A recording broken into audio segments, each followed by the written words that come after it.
Jangan risau nak tidur mana, hotel ada, homestay tersedia. Selesa? Kita tidur di taman ekor rimba batu lebah. Mestilah selesa. Lagi best kalau ada muku. Sedapnya. Sikit boleh? Ini mas saya buat. Ini kan makanan tradisi orang India. Kalau macam ni, saya berikan semualah.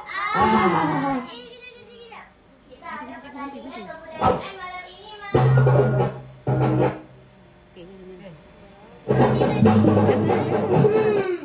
Mari kenali budaya Melaka. Inilah budaya Melayu. Silat. Jom ikut silat.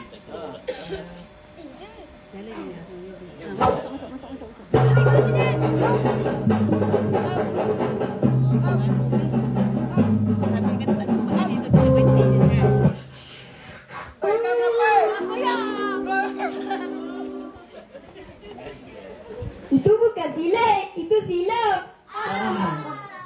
Jom kita tengok tarian Melayu. Kau pernah tengok tarian Baba Nyonya? Saya tak pernah tengok tarian Baba Nyonya. Saya pun sama, Meling. Mari kita lihat.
Kenapa tangan saya ni macam sotong menari? Sebab kau tu lebih semangat budaya.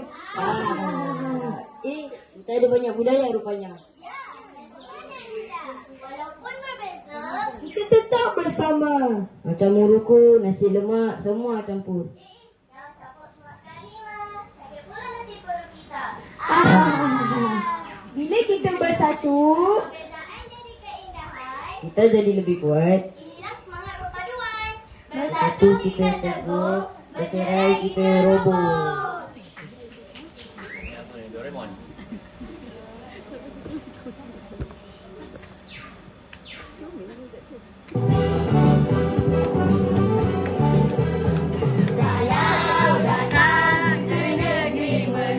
Kita